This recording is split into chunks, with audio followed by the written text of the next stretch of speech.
Hello guys! Ito po ang ating recipe for our menu for today, ang adobong tuyo. Meron po tayong patatas. Guys, optional lang po yan kung gusto nyo pong lagyan ng patatas o kaya boiled egg. And ito po, meron po akong kamatis. Hindi po talaga nawawala. Pag ako yung nagluluto, nilagyan ko po ng kamatis talaga. Pampalasa yan. Siyempre, meron tayong onion, meron tayong garlic, at meron tayong dried leaves, meron tayong soy sauce, meron din tayong pamintang durog, and meron din tayong vinegar, at ating mga secret ingredients ay ang pineapple juice at ang ating fish sauce, guys. Tara, samahan niyo ako sa aking pagluluto. Hello guys, ito na po ang ating meat. Ang ginawa ko po dyan ay pinakuluan ko sa tubig hanggang siya po ay lumambot at mag-absorb at siya po ay magmamantika. Ayan, nagigisa na rin po tayo ng ating bawang. Pwede na siguro ito. Medyo golden brown na. Then, isasama natin na ang ating onion o sibuyas. Ayan, guys. Gisa-gisa po natin.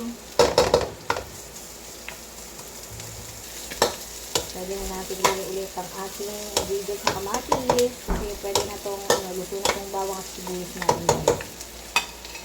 Ayan, ang kamatis. Kamatis ito luto.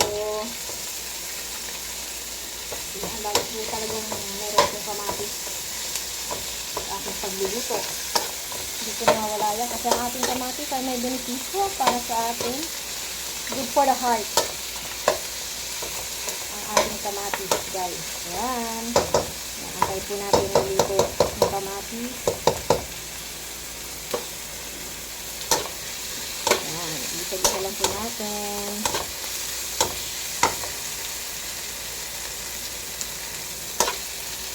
Ayan, hali-hali na po natin siya. Kasama po ang ating pork meat. Ayan.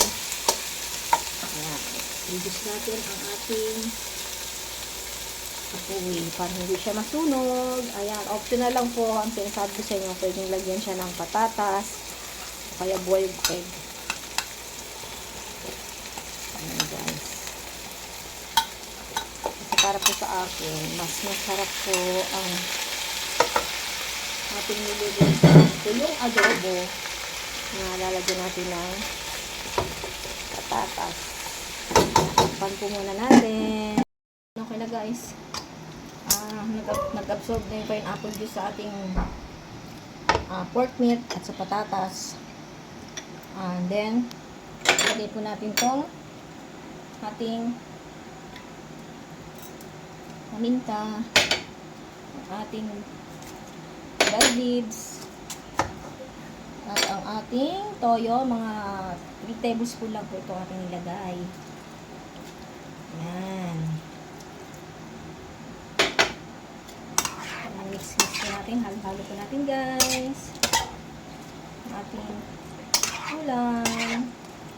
Kapitami na naman tayo sa mamaya, guys. Mapaparami na naman tayo ng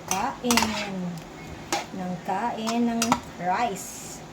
Sirara naman ang ating diet niyan. Okay. Then, iwanan ulit natin siya, guys, ng mga balikan po natin siya ng 5 minuto. Ayan. Ayan, guys. Yan, lagyan ulit natin ng lagyan naman natin ng suka. Ang last, ang ating second secret na pangpalasa ay ating fish sauce. Yan, malasa yan. Malasang malasa pag nilalagyan natin ng fish sauce, guys. Ayan, haluin natin. And then, iiwanan po ulit natin hanggang ma-absorb ang ating mga nilagay na ingredients sa ating ulam na pork. Antay lang natin ma-absorb at matuyo ang ating ulam. Hindi na ako makapag-antay sa aking niluluto. Busog na ako rin sa pagluluto. Okay, iwalamit na natin guys. Ayan guys, luto na ang ating ulam. Ang tagal-tagal ko nag-preview sa ating ulamin ng adobong tuyo. Ayan guys, malambot na rin ang ating pork meat at ang ating patatas. Ayan guys, thank you for watching. Ayan, kain na naman tayo. Salamat. Bye-bye. See you sa aking next video guys.